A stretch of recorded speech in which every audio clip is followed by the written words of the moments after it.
Hey guys, it's Meagan Gray. So we're going to start doing some of these talks for you all to make sure you just have a good understanding of some common hepatology topics. So we're going to talk about autoimmune hepatitis first. So autoimmune hepatitis is more common in women than men, and it has a bimodal distribution. So we see it commonly in younger kids. And then the second mode of distribution is really a middle-aged to older group, so about 45 to 70. The incidence, it's fairly rare, so about 15 to 25 per 100,000, but definitely I think you guys see it quite a bit in the hospital. Certainly every time I'm on service, I feel like we see it at least once. And autoimmune hepatitis can affect all races, although the prevalence is highest in whites. And as you probably would expect, it's very common to have other comorbidities, other autoimmune diseases with autoimmune hepatitis. Most commonly we see autoimmune thyroid disease, but commonly also patients could have rheumatoid arthritis or celiac disease, and lupus is also a common comorbidity as well. So in terms of symptoms, a lot of these patients really won't have any symptoms at all. So I would say that especially in our outpatient clinics, we most often see patients just coming for elevated liver test. And this can be, like I mentioned, younger people in their 20s or potentially women in their 40s, 50s, 60s, or older. So most of the time they really don't have any symptoms, and even on physical exam, you'll probably not notice any abnormalities. The most common symptom that's reported is fatigue, and I would say that that's generally true with almost any liver disease, especially cirrhosis. Fatigue is definitely the most common thing that patients complain about. And then in extreme cases or acute autoimmune hepatitis, patients can develop jaundice, but I would say that's definitely not the most common presentation, though it can happen. So there's 3 different ways that autoimmune hepatitis can present, and so those are mostly based off of the blood work. So there's an acute icteric hepatitis. So this is the most severe presentation, and I would say this would probably be most often what you guys would see on the hepatology service or on one of your inpatient rotations. So these people are very jaundiced. I think I may do my schematic a little bit different than how you guys do, but on the left is the bilirubin at 27, AST of 1500, ALT 1200, ALK Phos 157, just sort of to give you just a random example. But these patients can be quite jaundiced with very high liver test. Remember, autoimmune hepatitis is one of the causes of liver test over 1,000. And so these patients can be very sick. And sometimes in these cases, they'll either have acute liver failure on presentation, so they'll have coagulopathy and encephalopathy as well, or during the course of their hospitalization, they'll progress to that point. So these patients are quite sick. And then the second way it can present is what we call oligosymptomatic. So these patients are most likely going to be in the clinic setting, but they'll have quite high liver tests. As you can see here, an example would be, fairly normal bilirubin, but AST and ALT that are quite high in the 400 to 500s. And these patients probably are having some symptoms. The fatigue is probably present. Once in a while, they'll have some nausea or some kind of stomach upset a little bit. So they're having a little bit of symptoms, but not nearly significant enough to put them in the hospital. And then other patients may be completely asymptomatic. So sometimes what we'll see is that patients will come to us and they'll say, well, a year ago, my liver tests were 500, and then, I got some workup and they weren't really sure what was going on, and then the liver tests just got better on their own. And I think sometimes the temptation is to think that, well, they got better without treatment, so it's probably not autoimmune hepatitis, but that's actually not true. So sometimes the immune system will just calm down on its own even without treatment. So sometimes patients who have had really high liver tests in the past with a story, potentially some positive autoantibodies that sounds like autoimmune hepatitis, they may, by the time they get to the clinic, have completely normal liver tests and have not gotten any treatment. So that doesn't rule out the fact that they could still have autoimmune hepatitis. And then sometimes once the disease has progressed and the patient has developed cirrhosis, often they'll have what we call burnt out autoimmune hepatitis. So there's no ongoing active inflammation and their liver tests are fine. But when you check their autoantibodies and things in the blood, there's strong suggestion that they probably did have autoimmune disease as the cause for their cirrhosis. So in terms of making a diagnosis, as you guys know, there's some labs that we can check that can be very helpful. One of the most important things to do, as with any liver disease, is to rule out other causes. So certainly with those patients with very high liver tests, you want to make sure that they don't have something else. So viral hepatitis we know can cause liver tests over 1,000.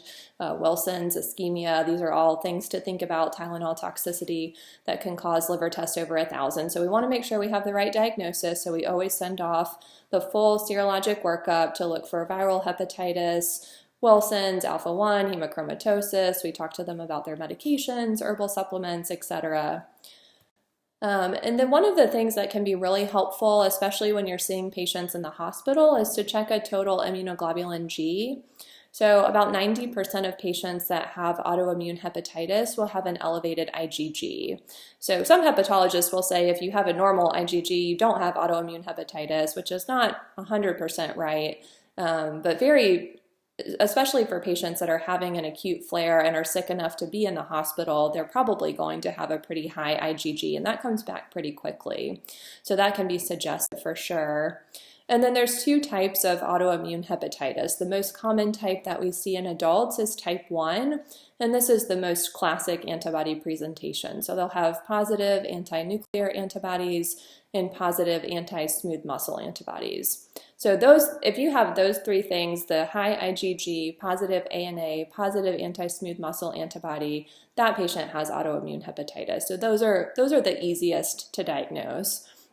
I would say patients very often don't read the textbook, so it's not as common to see all three of those things. So I have several autoimmune patients that have a very high total IgG and a strongly positive anti-nuclear antibody, but they don't have anti-smooth muscle, or vice versa. They may have anti-smooth muscle and IgG, but not ANA. So you don't have to have all three, but just the more things you have, the more likely it is that that's the right diagnosis. And then there's also type 2 autoimmune hepatitis, and this is typically seen in children. And these are some of the less common autoantibodies that we really don't see very commonly in adults, though sometimes in that younger age range of like early 20s, sometimes we can still pick these up. So these are things like the anti-liver kidney microsome antibody. There's also a soluble liver antigen antibody, and then anti-liver cytosol type 1 antibody. So there is a panel to check these if you're suspicious, and I think some of you have had similar cases in the past, but like I said, they're certainly not the most common that we see. So if you have these things, you have the labs that look like autoimmune hepatitis, and you have serologies that look consistent, you do need a biopsy to confirm the diagnosis, and so that would be the next step. So this is what a classic liver biopsy would look like for autoimmune hepatitis. It's not always as classic as this, but this is a good example. So when you look at a liver biopsy, it really should be all pink. So all pink is normal, healthy liver tissue. So you can see this biopsy is pretty blue. So blue, of course, is lots of inflammation. So specifically what you're looking at in the portal tracts is you want to see a lot of lymphocytes and a lot of plasma cells. We call that lymphoplasmacytic infiltrate. And then they also can develop what's called interface hepatitis, and this is pretty specific for autoimmune hepatitis. So basically that's where the inflammation is spilling out of the portal tract into the lobule.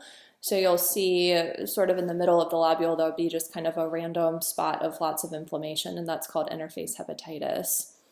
And then in really severe cases, like those patients that have liver tests over 1,000, they can have central lobular necrosis. So that's where around the central vein, they're starting to get hepatocyte dropout and, just hepatocyte death in general. And those are the cases that are the most severe, and those are the patients that are at risk to go on to develop acute liver failure during that hospitalization. So briefly, we can just touch base on treatment. I think that you guys, it's most important for you to really know first-line therapies. There are several different options out there to treat autoimmune hepatitis, but I think for the importance of test taking and general practice, probably just first-line therapies are most important.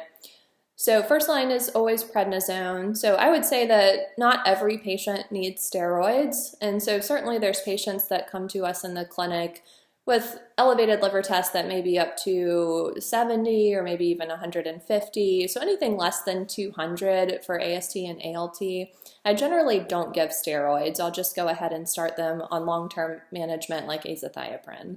But anything above 200, and especially the patients that are in the hospital with jaundice, prednisone definitely is going to be important for those patients. So by far, prednisone is going to be the quickest medication to calm down the inflammation in the liver and get the liver test back to normal. So I will say just one caveat to that, for patients that do present with acute icteric hepatitis that already have ALF or have impending ALF, really just a trial of 1 to 2 weeks of prednisone is all you want to give. So if that patient is getting worse, they're getting more encephalopathic, more coagulopathic, and you know that they're heading towards transplant, at that point, there's really no role for prednisone anymore, because you're really just going to put them at higher risk to get infection, and really there's just no benefit at that point. But for a lot of the patients that do come in jaundice with high liver tests that don't have signs of ALF, prednisone is very effective to get their liver tests back to normal and calm down that inflammation.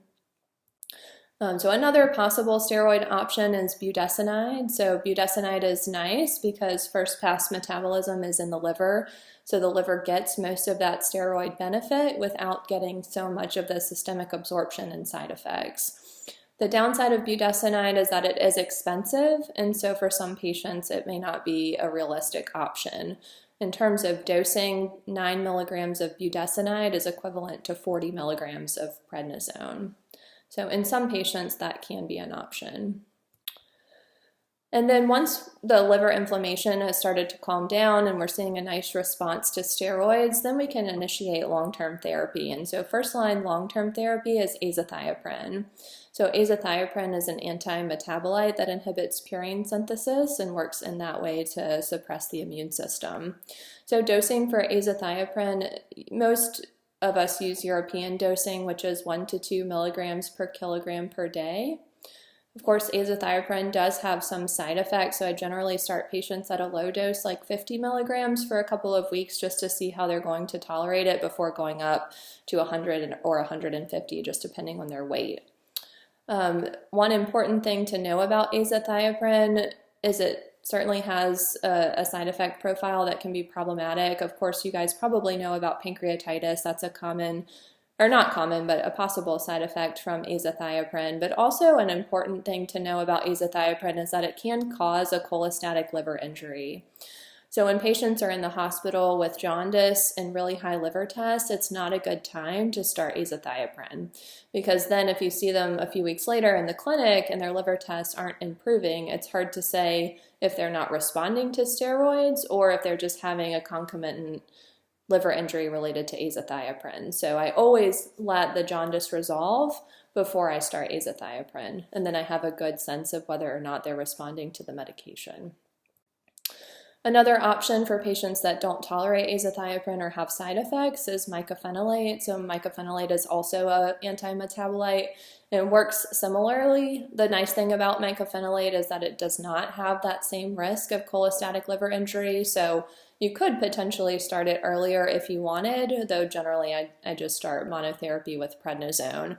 These patients that are really sick in the hospital, if you've seen them before, you'll probably notice that they typically just don't feel well, and they can't eat well. They may have vomiting and a lot of nausea and stomach upset. So trying to give them either azathioprine or Celsep, which both have GI upset as a side effect, it's just not really a great time.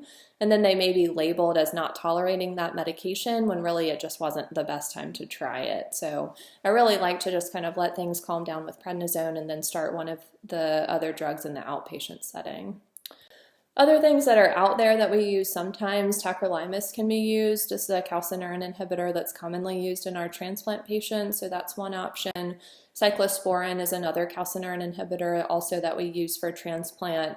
So sometimes if patients are sort of at the maximum dose of azathioprine and Celsep and they're still having some mildly elevated liver tests, I'll just add on a low dose of tacrolimus or cyclosporin, and that usually helps to normalize their liver test. As much as possible, at least in my own practice, I don't have any of my long-term autoimmune patients on steroids, so I really do everything I can to get them on non-steroid based treatment long term. And then last but not least is rituximab. So this is really not very commonly used for autoimmune hepatitis, but can be used in very refractory cases or patients that just have a lot of side effects with the other therapies.